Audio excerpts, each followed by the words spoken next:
The room with no merest rain fell outside like it had been waiting for this very day. Soft, steady, and heavy, as if the sky knew someone inside was about to break. The windows of the small rented cottage near the edge of Malibu were fogged, but the world inside was colder than the storm outside. Anna sat on the wooden floor in front of the empty fireplace. Her phone was off. Her agent had left 3 voicemails. She didn't listen to any of them.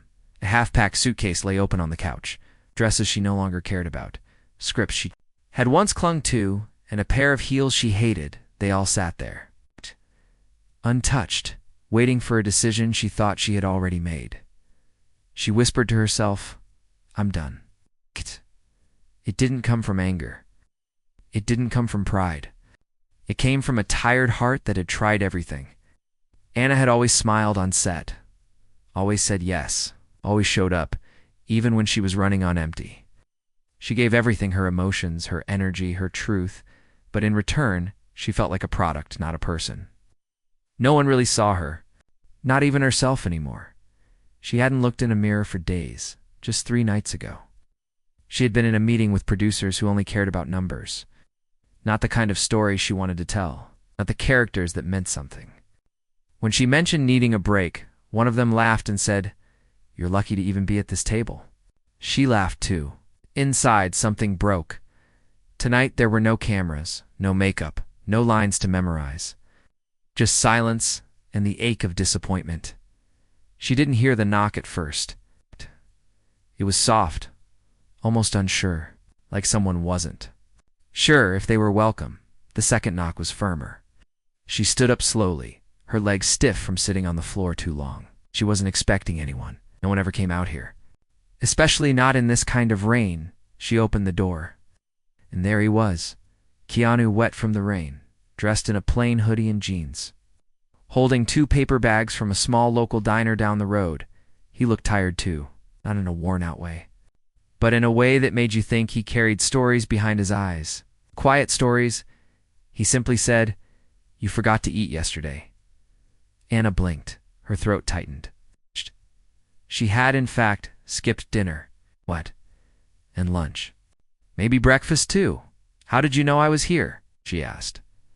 "I didn't," he said, stepping inside as she moved aside. "But when I called and your phone was off, I had a feeling." He didn't say more, just walked into the kitchen. Like he'd been there before, like silence didn't scare him, they sat at the small kitchen table. No music, no candles, no performance. Keanu handed her a warm container of soup and started eating his own without saying a word. The smell made her realize just how empty her stomach really was. 10 minutes passed in complete quiet. It's just 2 people chewing, the kind of quiet that usually feels awkward. But not this time. "I was going to leave," she said finally, her voice barely above a whisper. Keanu nodded like he already knew. Anna looked at him, searching for a reaction, shock, anger, advice. But there was none of that, only understanding. Double quotes. "Do you know what it's like," she continued, "to give your soul to something and feel like it doesn't see you back?" He looked up, eyes gentle. "Yes. 2 letters. 1 word. And yet." In that word, she felt seen for the first time in weeks. "I wanted to matter," she said. "I wanted something real." Keanu leaned back in his chair, thinking carefully. "You still can, but not if you walk away from yourself." Anna stared at the table. "But I'm tired, Keanu, of trying, of pretending, of being what everyone else wants." He didn't try to fix her, didn't offer a motivational quote. Instead, he reached into his jacket and pulled out a small, worn notebook. He placed it on the table and pushed it toward her. "This saved me once," he said. Anna opened it. The pages were filled with messy handwriting, tiny sketches, and scattered thoughts. Poems, bits of dialogue, scenes that probably never made it to screen. "You wrote all this?" she asked. He nodded. "Every time I felt like walking away, I wrote instead. Not for them, not for a movie, just for me." Anna flipped through the pages. One line caught her eye. "No one hears the tree falling in the woods, unless the tree screams for itself." She smiled. Not a big smile, Not the kind for cameras, but a real one. The storm had grown louder outside. Thunder rolled like a warning, maybe a wake-up call. Anna looked up at Keanu. "Why did you come here?" He shrugged. "Maybe because I once stood where you're standing now. And someone knocked on my door too." She didn't ask who. He didn't say. He stood up and walked toward the door. "I'll leave you with the soup and the notebook." She walked him out, the air between them warm even in the cold rain. Before he stepped off the porch, turned to her and said, "You don't have to decide tonight. Just don't decide from a place of pain." Then he was gone. Anna stood there for a long time, holding the notebook to her chest. Not because she was cold, but because something inside her had been stirred. Not healed, not fixed, but stirred. And that was enough for tonight. She closed the door, sat back on the floor in front of the fireplace, and opened the notebook again outside. The rain kept falling, but inside, something had begun to rise. The note in the notebook's morning light came slow, not sharp or bright, just gentle, like it didn't want to startle her. Anna opened her eyes on the couch. She had fallen asleep there with the notebook still in her arms. The empty soup container sat beside her, and for the first time in days, she didn't feel drained when she woke up. Not full of energy yet, but not empty either. The notebook was still open on her chest. She turned a few pages and noticed something unusual. Tucked deep between two handwritten poems, there was a folded piece of paper, older than the rest. It wasn't Keanu's handwriting. Carefully, she unfolded it. The paper was yellowed, like it had been carried for a long time. The writing was small, neat, and full of weight. "You may feel invisible now, but one day someone will remember the way you stood, even when your knees were shaking. Don't give up. Someone is watching, even if it's only yourself." There was no name. Anna held the note in her fingers for a long time. It wasn't just words. It was a breath she didn't know she needed. Someone had written this for someone else, or maybe for themselves, but now it was hers. She looked out the window. The rain had stopped. The sky was still gray, but clearer, cleaner. She got up and walked to the bathroom. The mirror was dusty. She hadn't looked into it for days, maybe longer.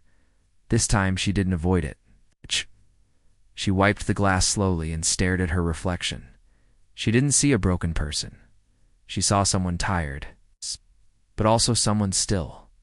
Standing later that afternoon, Anna walked to a small coffee shop 3 blocks from her cottage. No makeup, no hat, just herself. She ordered a tea and sat by the window. She had brought the notebook with her and kept flipping through the pages. She wasn't reading for answers.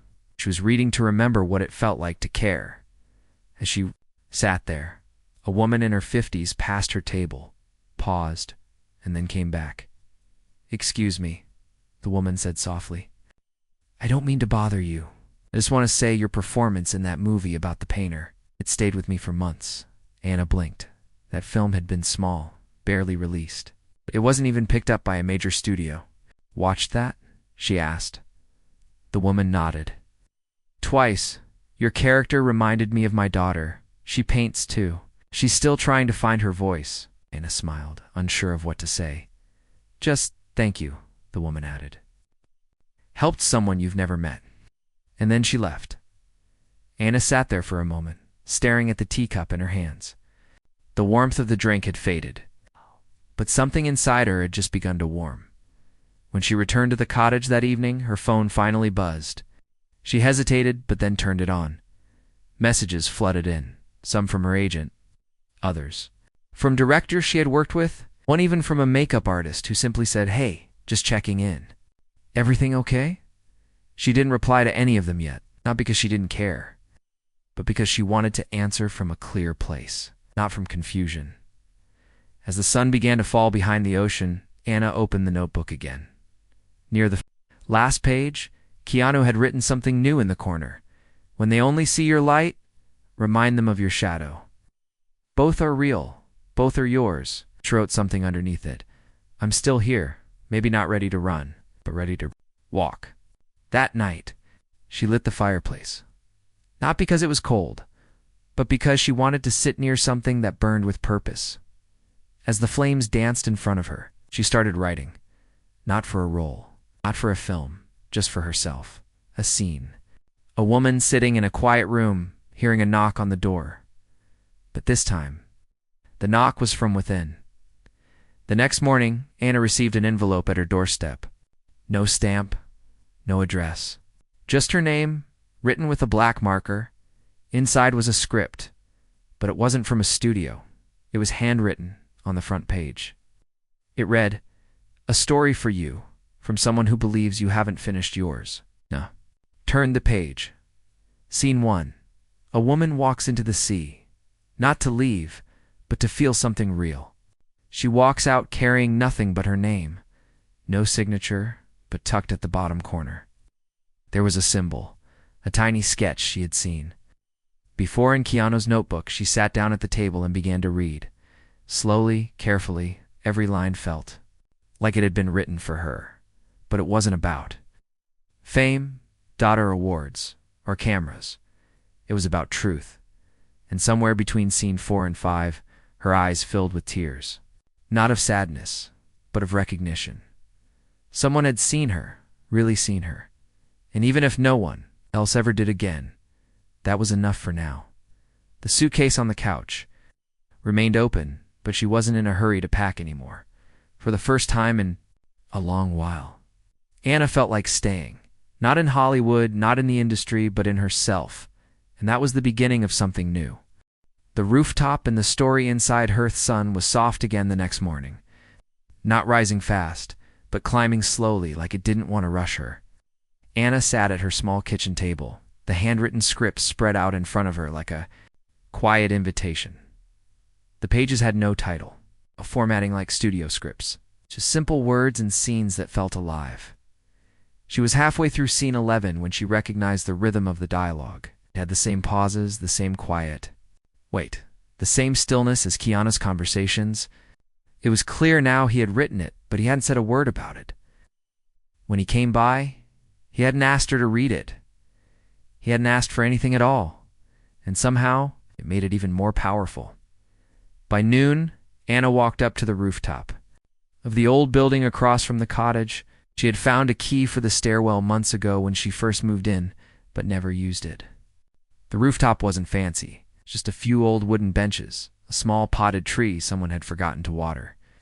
In a wide-open view of the sea, she sat on the bench and opened the script again. Scene 13. A woman sits on a roof and reads a letter that was never sent. She does not cry. She does not speak. She only breathes for the first time in weeks.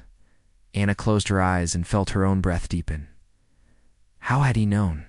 How had he written a scene that was happening right now? She reached into her coat pocket and pulled out the notebook he had given her. She hadn't noticed before, but there was a phone number scribbled in the back cover. Underneath the words, "Only when you're ready." Anna dialed the number later that evening? No, one answered. She left no message. She didn't need to. If Keanu had meant for the story to reach her, then he would know the timing mattered more than the reply. The next morning, Anna did something she hadn't done in weeks. She walked into a small indie production office downtown. Not to take a meeting, not to audition.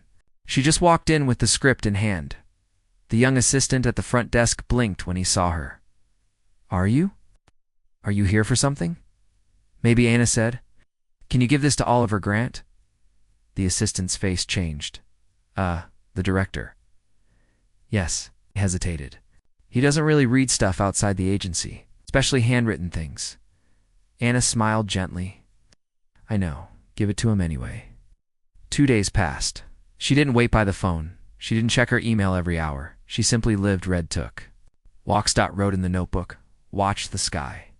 On the third day, her phone rang, a number she didn't recognize. She picked it up. Hello, a deep voice answered, slow and skeptical. Anna? This is Oliver Grant. Her stomach tightened slightly. Yes, I read the script, or most of it. It's raw, quiet, not very commercial. She waited then, he said. But it's honest. Did you write it? Anna hesitated, then answered, Not exactly. It came to me at the right time. Oliver didn't press further. He just said, I want to talk. Come by tomorrow. Anna didn't tell anyone about the meeting. Not even Keanu. Not yet. When she walked into Oliver's office, he was sitting behind a cluttered desk filled with coffee cups, film books, and stacks of old DVDs. He looked at her like he was still unsure. There's not a single big moment in this script, he said. Anna nodded. I know. No car chases. No romantic drama. No villain. I know. So what is it about? Anna thought for a moment, then said, it's about the silence between scenes. It's about the things people feel but don't say. It's about breathing again. Oliver leaned back, surprised by her answer. Do you want to direct it? He asked. Anna was stunned. Me? You understand it better than anyone else, he said. This isn't a film for noise. It's a film for heart. And I think you've got that. Anna felt her chest tighten. Directing was something she had always feared. Not because she couldn't, but because no one ever asked her if she wanted to. Until now. She didn't say yes immediately, but something inside her whispered, You're ready? That evening, she stood once again on the rooftop. This time, not alone. A young girl, maybe 11 years old, sat across from her holding a sketch pad. Her mother was a neighbor, and they had bumped into each other earlier at the mailbox. The girl had whispered, I drew you. Is that okay? Anna smiled and nodded. Can I see? The girl turned the sketchbook around. It wasn't perfect, but it was real. A drawing of Anna standing in the rain, holding a notebook to her chest, eyes looking upward. That's how I saw you the other night, the girl said. You looked like someone who was remembering something important. Anna's eyes filled with tears. What's your name? She asked Lena. The girl answered. Anna took her hand gently and said, Thank you, Lena. That's the most honest picture anyone has ever drawn of me. Lena beamed. Before they left the rooftop, Lena said quietly, Don't stop acting, okay? You help people like me? Back inside. Anna finally messaged Keanu. She didn't ask him why he gave her the script. She didn't ask how he knew what she needed. She just wrote, I think I'm going to make it. Not just the film, but myself. Keanu replied with only one line. Then it was never about walking away. It was about walking toward something new. Anna stared at those words for a long time. The suitcase in the corner of the room was still, half-dash packed, but she walked over to it now and slowly began to unpack dress by dress, page by page, piece by piece, not because she had changed completely, but it's because she had remembered enough of herself to begin again. The story behind the silence said first time Anna stood behind the camera. Everything felt too loud. The lights buzzed. The production assistant shouted times. Someone dropped a mic stand with a loud crash. Anna stood there quietly, holding the rolled up script in her hands, heart beating fast. She had acted in so many films, walked on countless sets. But this time, the pressure felt different. It wasn't about someone else's story anymore. This time, it was hers, even if she hadn't written every line. She had lived the truth inside it. Action, someone called Anna didn't shout. Didn't speak into a speaker. She simply walked beside the actress, a newcomer named Samira, and whispered, You don't need to perform. Just be. Samira nodded, tears in her eyes already. The scene was simple. A woman sitting at a kitchen table, holding a photo she couldn't throw away. But the way Samira breathed, the way her fingers trembled, Anna felt something move inside her after the scene ended. The crew went silent, not out of confusion, but out of respect. They had all felt it. The next few days were hard. Anna didn't sleep much. Every decision felt heavy. A studio representative visited and said, If you want this to sell, we need to add more energy, more movement. Anna listened carefully then. She said, Maybe it's not for selling. Maybe it's for remembering. The representative raised an eyebrow and left.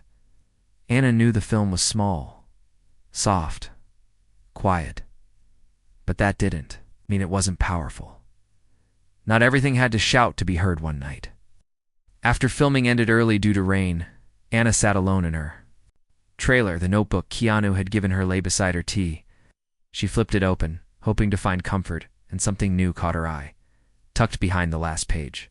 a folded envelope. She hadn't seen it before. Her name was written on it in Keanu's handwriting. Not Anna, the actress, just Anna. She opened it slowly. Inside was a letter. "I never told anyone this," it began, "but years ago. I was ready to leave Hollywood too. Not because I didn't love acting, but because I forgot how to be human inside the noise." Anna felt her hands go still. Then one night, an old woman at a train station recognized me. Not for the films, not for the action. She said she remembered a quiet line I once spoke in a movie no one watched. She told me it helped her forgive her son. That's when I realized I didn't need to be seen by everyone. I just needed to reach the one who was ready. Anna blinked, heart full. "So when I saw you fading, I didn't want to fix you. I just wanted to remind you that you're still here. And someone will remember you not for the roles, but for your truth." Ended with, "Finish the film, and no matter what happens next, keep your light soft. Even soft light can guide someone home." Anna pressed the letter to her heart. She didn't cry, she just breathed. And that was enough. A week later, filming continued. Every scene felt more alive. Anna gave her actors space to feel, not to act, but to exist. The crew, once unsure, now moved. With quiet purpose, one afternoon, Samira came to her after a long scene. "I don't know how you do it," she said. "Do what?" Anna asked. "Make silence feel safe." Anna smiled gently, "'Cause I once needed someone to do that for me." Still, not everything was easy. A famous executive visited the set and watched one of the scenes. Afterward, said, "This is lovely, Anna, but no one's going to sit through 90 minutes of soft emotion." Anna looked at him steady. "Maybe they will. Maybe they're tired of loud." He laughed politely. "Really believe in this story?" She nodded, enough to finish. Even if no one buys it." He left with no reply. But Anna felt stronger than ever. She wasn't chasing approval. She was chasing truth. On the final day of filming, Anna walked through the empty set after everyone had gone. She touched the table used in the kitchen scene, the same one where her lead actress had cried without saying a word. She closed her eyes and whispered, "Thank you." Not to the crew, not to herself, but to the story, to the one that had waited patiently inside her. 2 days later, she called Keanu. This time he picked up. "Hi," she said. "How's it going?" he asked. "We finished," Anna said. "Quiet, honest, not perfect." "Perfect is overrated," Keanu replied. There was a pause. Then Anna said, "I read your letter." "I thought you might," he said gently. "Thank you." "You don't need to thank me," he replied. "You finished it. That was yours to do." She smiled through the phone. "I'm not leaving anymore." "I know," he said before they hung up. Keanu added, "When you release it, don't think about numbers. Just think about who might be watching in the dark. Maybe your story helps them light a candle." Anna nodded. Sometimes she forgot just how powerful kindness could be when it was quiet, and sometimes it took someone knocking at your door. Not to rescue you, but to remind you that you were still worth the rescue. The screening no one expected Anna stood in the hallway of the small film house with her hands pressed. Together, there were only 37 chairs inside the room. No red carpet, no press, just a quiet invite only. Screening at a tiny film festival in Silver Lake. The walls were decorated with posters of forgotten indie films, most of them faded. The kind of stories that didn't make much noise, but changed people anyway. Her film was about to play for the very first time. No big premiere, no studio backing, just a story. Told the way it was meant to be, 2 weeks earlier she had emailed the final cut to the festival board. She didn't expect a response. She didn't even know if it would fit, but the head of programming, a soft-spoken man named Joseph, replied the next day with, "We almost never open new slots, but your film made us feel something. We'll make space." That one message felt like a light breaking through a closed door. As the audience began to take their seats, Anna sat in the back row. She didn't tell anyone she had directed it. She didn't sit with the crew. She just wanted to watch, not the film, but the people. How? They reacted. When they breathed in, when they leaned forward, the lights dimmed. The screen flickered to life. No music, just the sound of waves. And a woman walking alone on a quiet beach. 20 minutes in, someone sniffled. Not loudly. Just the kind of soft sound that meant something inside had shifted. By the halfway point, a woman in the front row quietly wiped her eyes. Anna didn't cry. She just watched. Not her film. But the way the room listened, and it did listen every second, every word, even the silences, especially the silences, when the final scene played. A quiet shot of the main character sitting alone and smiling without a reason. The screen faded to black. No, it's music, just stillness for 5 whole seconds. No one moved. Then, soft applause. Not loud. Not showy, but full of something real. Anna's chest tightened. Not with pride, with peace. After the screening, people walked out quietly. Some smiled at each other. Some held hands. No one rushed to speak. It was as if the film had asked them to. Carry it with them, not talk it to death. Anna remained seated. She was just about to leave when a young man in his 20s walked over and sat down beside her. "You made that, didn't you?" he asked. Anna turned. "How do you know?" "'Cause the way the camera looked at the character. Felt like someone was seeing themselves." She didn't answer. Just looked at him. "I lost my mom last year," he said. "I hadn't cried. Since the funeral, I didn't know how. But your film had helped." Anna placed a hand gently over her heart. "Thank you for telling me." He nodded. "Don't stop." Then he stood up and left. As she walked outside into the soft evening, "Air!" someone else called out. "Anna!" She turned. It was a woman, older, silver hair and a warm scarf. Anna couldn't quite place her face at first, but then she smiled. "Mrs. Linwood." The woman nodded. She had been Anna's drama teacher in Cuba. "Years ago, you came all this way?" Anna asked, shocked. "I saw your name in the program," she said. "I remembered the girl who stayed after class, asking if pain could be beautiful." Anna's eyes shimmered. "You answered me that day," she said. "You said yes, but only if it's shared." Mrs. Linwood touched her hand. "You've shared it now," she whispered, "and it is beautiful." Anna walked home that night with the notebook in her bag. It had become part of her now, not just because it came from Keanu, but because it reminded her that stories weren't meant to impress. They were meant to connect. The next morning, she found an email waiting. It was from an online platform that focused on quiet, independent films. "We'd like to feature your work," it said. "Not because it will trend, but because it matters."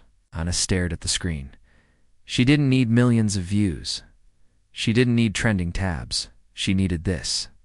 The soft, warm knowing that her truth had reached someone. That evening, she received a text from Keanu. "How did it go?" She replied with just one word: healing.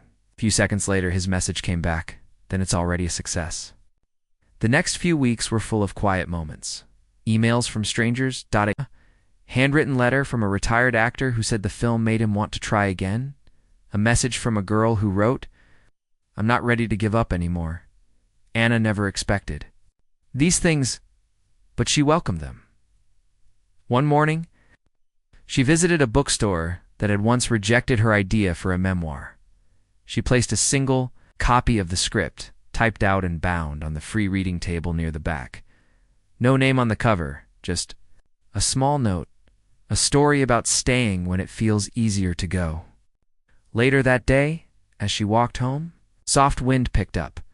The sky above was blue and wide, and for the first time in a long time, Anna didn't feel like a ghost passing through. She felt like someone who had stayed and who was ready, truly ready, to be seen not for the fame, not for the face on a poster, but for the quiet voice inside. Her that had finally found its way back to the surface. One last knock. 3 months had passed since the film festival. Anna never announced the film online. She never promoted it through her agent. She let it grow the way she always hoped it would, quietly, through word of mouth, like a seed carried by the wind, and somehow that was enough. Emails came from all over the world, teachers showing it to students, therapists using it in healing groups, young actors quoting lines from it not because it was famous, but because it felt like their own thoughts. Anna read every message. She replied to many, but she never tried to chase. More, she just lived. She walked near the sea. She helped a neighbor repaint their fence. She taught a free storytelling workshop at a community center once. A week she smiled more, not because everything was easy now, but because something inside her had made peace. One morning, she received an invitation. It came in a plain white envelope, delivered by hand. Inside was a letter from a small but respected film school in Santa Fe. They asked if she would speak to a group of students, not about fame, not about career building, but about finding meaning in the work they created. Anna sat with the letter for a long time. Then she folded it, placed it inside the notebook, and said softly to herself, yes. The school auditorium was simple, no large stage, just a wide circle of folding chairs and students with notebooks. Anna walked in wearing jeans, a soft sweater, and a calm smile. The students clapped gently. She began without notes. I don't know how to teach you how to be famous, she said. But I can tell you what saved me, telling stories that start from truth, not from fear. Someone asked, how do you keep going when it feels like no one's listening? Anna thought for a moment. You speak anyway, she said, because someone out there is listening, maybe not loudly, maybe not right away, no, but your story may be the thing that keeps them standing. Silence followed. Then someone else asked, who believed in you first? Anna smiled gently. Someone who knocked, she said a few days later. Anna returned home to the cottage. The waves outside were calm. The sky above was clear. She poured herself a cup of tea and sat near the window with the notebook in her lap. Then came the knock. She knew that knock. Not loud, not uncertain, just kind. She opened the door. Keanu stood there, holding 2 small paper bags of food, same as before. Dressed in his usual simple clothes, his hair tied back, quiet eyes. You forgot to eat again, he said. Anna laughed, not the kind from jokes, but the kind that feels like relief. Come in, she said. They sat at the same kitchen table, same mugs, same silence, only this time wasn't heavy, it was full. I saw the film, Keanu said. Anna looked up. I didn't know if you'd watch it, she replied. He smiled. I didn't know if I was ready. He paused. It helped me forgive a part of myself. Anna felt her throat tighten. It helped me remember why I started, he added. They sat for a while longer, sipping tea, sharing stories without needing many words. Before he left, Anna said, I never thanked you properly. He turned at the door. You didn't need to. I still want to. Keanu nodded, then tell the next person, the one who's about to give up. Knock for them. Anna walked with him to the porch. As he stepped into the cool evening, he turned once more and said, keep your light soft. That's how we find each other. The door closed gently behind him. Anna stood still for a moment. Then she turned toward her small desk in the corner of the room. On it was a blank page, a fresh notebook. She opened it, took a breath, picked up her pen, and began writing again. Not for approval, not for awards, but for someone she didn't know yet. Someone sitting in silence, waiting for a knock. And maybe one day that story would find them too, just as one knock had once found her.